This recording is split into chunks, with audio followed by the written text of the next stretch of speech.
भी पाकिस्तान के इस टाइम फास्ट बॉलर, चाहे नसीम की बात करने, चाहे खुर्रम शहजाद की बात करने, चाहे शाहीन अफरीदी की बात करने, चाहे अहमद जमाल की बात करने, चाहे अली रज़ा की बात कर लें, सारे फास्ट बॉलर जितने भी हैं इनको प्रॉब्लम्स हैं, इनके एक्शंस में प्रॉब्लम्स। हारिस रऊफ का रनअप देख लें, उसमें प्रॉब्लम सबको हैं। लेकिन मुझे ये समझ नहीं आता, देखिए ये कोई इतने यूनिक एक्शन नहीं है कि आप इनके ऊपर काम नहीं कर सकते। ठीक है, इनके एक्शंस, इनके रनअप ऐसे हैं कि आप इनके ऊपर बेहतरी ला सकते हैं। लेकिन मुझे अब ऐसा लगता है कि शायद हमारे कोचेस ये सोचते हैं कि यार आजकल की जो क्रिकेट है ना, वो जिस तरह बात करते हैं ना T20 क्रिकेट है, बल्ला इधर से चलाओ उधर से चलाओ। आजकल हमारे कोचेस सोचते हैं कि यार जिस किस्म का भी फास्ट बॉलर आ जाए, जैसा भी एक्शन है, गेंद करनी आती है ना तुझे, बस कर दे, जगह पे कर दे, ठीक है, वैरायटी सीख ले थोड़ी सी, बस खत्म हो जाएगा। बाकी जो है वो समझ नहीं आती। चले अगर मैं कहता हूं मुझे समझ आती है, तो यार ये 30 साल के बाद समझ आती है।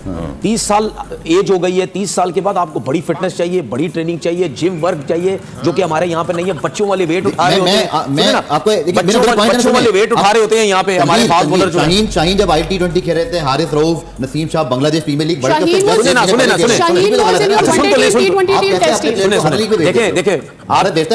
आप चाहे दुनिया की कोई सी भी लीग खेल रहे हो, जिस टाइम भी खेल रहे हो, ट्रैवलिंग कर रहे हो, 4-4 लीगें खेल रहे हो, एक खेली, दूसरी ट्रैवलिंग की, फिर दूसरी खेली, ट्रैवलिंग की, तीसरी खेली, मेरी नजर में कोई प्रॉब्लम नहीं है। अगर आप 22 साल के हैं, 24 साल के हैं, 25 साल के हैं, 26 साल के हैं, फिटनेस भी तो वो होना चाहिए। मैं उसी तरफ ही आ रहा हूँ ना। ठीक है, ये कोई मैटर नहीं है। आप जितनी क्रिकेट खेल रहे हैं, आप उस हिसाब से अपनी ट्रेनिंग उस हिसाब से नहीं कर रहे। अगर आपका 30 साल से पहले ये हाल है, 26-27 साल की उम्र तक आप पहुंचे नहीं, उससे पहले आपका ये हाल है, तो सोचे ये लड़के 30 साल तक कितनी क्रिकेट खेल पाएंगे या नहीं खेल पाएंगे।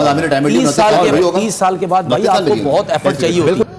नमस्कार दोस्तों, आज हम बात करने वाले हैं लाहौर की हीरा मंडी के पीछे बहने वाली गंदी नाली में टट्टी करने वाले सुअर के पिछवाड़े में अपना मुंह डालकर सूंघ के नशा करने वाले उस मर्दे मोमिन देश के बारे में, जिसे पाकिस्तान भी कहते हैं। जी हाँ दोस्तों, ये भीख मंगे जिस पाकिस्तानी बॉलर की बात कर रहे हैं, उस सभी बॉलरों को पहले विराट कोहली ने मार मार के भूत बना दिया था। और जब विराट कोहली T20 में से रिटायर हो गया, तो अब इंडिया के नए बच्चे यानी कि अभिषेक शर्मा और ईशान किशन और तिलक वर्मा पेल रहे हैं। अंडरस्टैंड करता है कि लाहौर में आप जीता और टॉस, तो फिर आप बॉलिंग कर लें, पहले बैटिंग करते हुए आ रहे हैं। यहाँ पे आप 150 करना प्रॉब्लम हुई है। दूसरी बारी में क्या नाम है, इतना इजी नहीं है बैटिंग करना। आप टॉस जीत के आप फिर गलत डिसीजन ले रहे हैं। फिर प्लेइंग 11, अब आपने यासिर खान को खिलाया, तो फिर आप उसको नंबर 6 पे खिला लें। अब्दुल्ला फजल जो है उसको 3 पे खिला लें।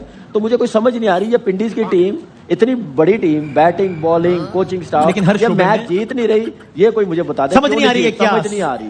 Virtually I am not saying कि actually technically, but virtually it looks like it is almost over for them. हालांकि इधर हाफ वे थ्रू अभी फिर भी। और दोस्तों, ये भीख मंगे कह रहे हैं कि घंटे का किंग बाबर आजम कछुओं से भी ज़्यादा स्लो खेल रहा है।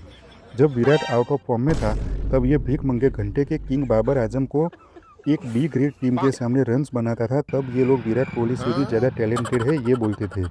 और हाँ, इन भिखारियों का बैटिंग स्टैंडर्ड इतना गिर गया है कि अब कराची की हाईवे जैसी पिच पर भी ये लोग रन्स नहीं बना पा रहे हैं। जब तक फटा सलवार लीग चलती रहेगी, तब तक इन लोगों का रोना धोना चालू रहेगा और हम इनकी लेते रहेंगे। इसके लिए पूछूंगा जरूर। देखिए, जब बाउंसर आता है तो आपको अपना बैक फुट पीछे थोड़ा जाना पड़ता है, पिछला पाँव पीछे लेके जाना पड़ेगा और आपके हाथ एक्सटेंड होने चाहिए। अगर यूं भी हुए तो आप आउट हो सकते हैं। हाथ एक्सटेंड होने, इतना टाइम आपके पास जरूर होना चाहिए कि आपको पता चल जाए। रिफ्लेक्सेस उसी को कहते हैं कि आपको पता चल जाए ये बॉल जैसे ही हाथ से निकला है कि ये आगे है, पीछे है या बाउंसर है। ये रिफ्लेक्सेस हैं, और अगर आपको नहीं पता चल रहा तो इसका मतलब कोई ना कोई प्रॉब्लम है। दूसरे प्लेयर इसी विकेट पे अच्छा इसलिए खेल रहे हैं कि उनकी स्किल लेवल बहुत हाई है। सेम विकेट पे श्रीलंकन प्लेयर खेला है इस मैच में भी, पिछले में भी। उसका स्ट्राइक रेट बहुत अच्छा था, उसकी बैटिंग बहुत अच्छी थी। पिछले में मैन ऑफ द मैच था, आज भी वो 154 के स्ट्राइक रेट से खेला, 74 रन उसने बनाए। तो इसका मतलब कि उसका स्किल लेवल हमारे बैट्समैनों से बहुत अच्छा है। हमारे बैट्समैनों को अपना स्किल लेवल और अपने रिफ्लेक्सेस, ये सारी चीज़ें ट्रेनिंग के साथ, आजकल का जो टेक्नोलॉजी का दौर है उसके साथ अपने आप को बेहतर करना होगा। जो दूसरी टीमें कर रही हैं, हम लोग नहीं कर रहे, इसलिए हमारी बैटिंग में, बॉलिंग में प्रॉब्लम आ रही है। इवन फील्डिंग में, आप तीनों फॉर्मेट में, तीनों आप एक चीज और जी, क्या ये बताना जरूरी है कि ये ऑस्ट्रेलियन सॉइल है? भाई हम वैसे ऑस्ट्रेलिया जाके हमें प्रॉब्लम होती है, और आप पहले से लोग बता देते हैं कमेंट, ये ऑस्ट्रेलियन सॉइल है। वैसे आधा वो तक है, एक आध ऑकवर्ड उड़ जाती है तो कहते हैं लो भाई ऊंची आ रही है, तो हम तो इसमें बहुत प्रॉब्लम है ना हमें। मतलब ये तो कभी भी किसी ने नहीं बताया कि ये नंदीपुर की मिट्टी डली हुई है ऑस्ट्रेलियन सॉइल पे।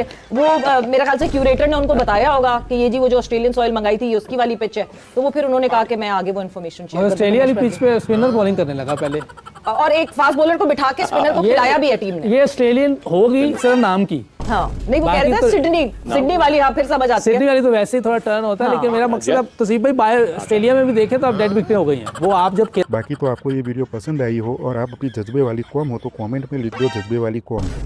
मैं था, हूँ और रहूँगा पोर्कियों की ठुकाई का ब्रांड एम्बेसडर, जज्बे वाली कौम का थेरापिस्ट। मिलते हैं अगले रोस्ट में, तब तक अपना जज्बा कंट्रोल में रखो। दोस्तों इस वीडियो को शेयर करो ताकि ऐसे पाकिस्तानी भीख मंगे एक्सपर्ट को पता चले कि इंडिया उनका बाप है और पाकिस्तान इंडिया का बेटा है। जय हिंद।